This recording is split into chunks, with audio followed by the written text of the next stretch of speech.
ulici Nova Vároš Zlatibor u mesta.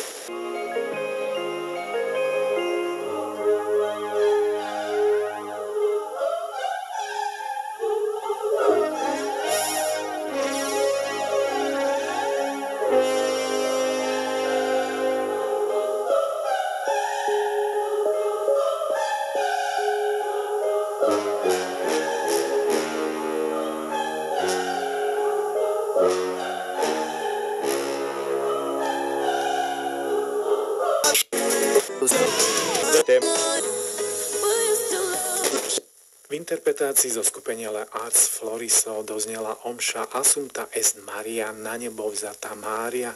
Autorom bol Marc-Antoine Charpentier. Bola to posledná skladba dnešného vydania relácie duchovnej hudby Muzika Sacra. Peknú nedeľu v jej závere vám želá Tomáš Boroš. Orchestra Slovenského rozhlasu. Pod taktovkou Ondreja Lenárda zaznejú diela Wagnera, Debussyho a Berlioza. Ako hostia sa predstavia klarinetista Martin Adámek a violista Martin Ruman.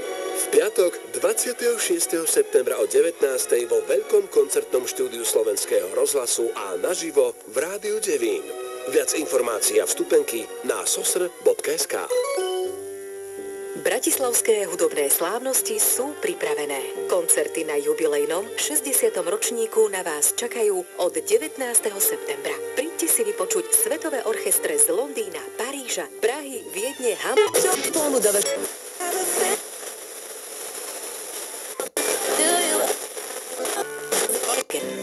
Vstupenky už v predaji v pokladnici v Redute a online na Filharmonia.sk. Dovidenia na BHS. Dovidenia na stretnutí s hudbou.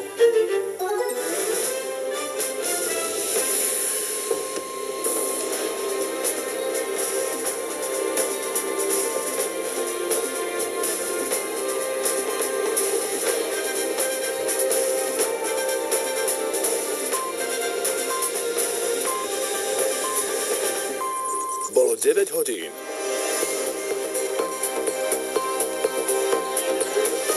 Správy Slovenského rozhlasu. Ukrajinská premiérka potvrdila poškodenie budovy vlády. Ukrajina útočila na ropovod Družba pri nových lesných požiaroch v Portugalsku.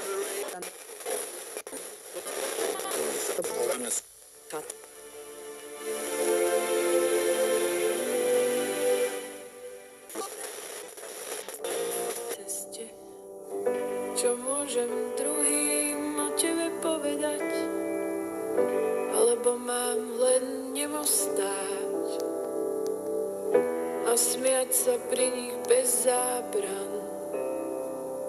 Zvieratko pritlačené na chrbát, je to len telo, je to padajúci mrak. V smútku a v šťastí, kiež by oddelené vzlietlo ako 7-hlavý drak.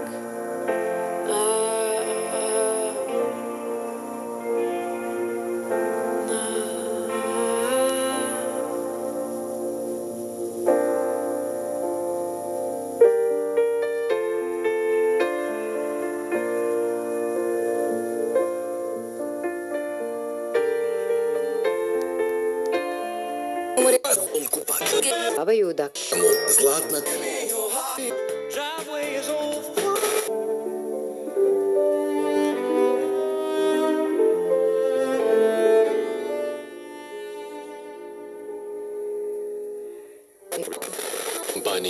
požiare si vyžiadali 4 obete a spálili viac ako 300 000 hektárov.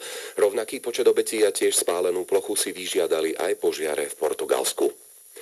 Včera pochovali pozostatky Poliakov zavraždených ukrajinských. Pokorne. Zavri oči a keď zacítiš, že dých stromu slabne, je pripravený na to, aby sme ho vyťali. Sám to chce? Áno, pretože vie, že na jeho miesto vysadíme ďalších 5 mladých stromov.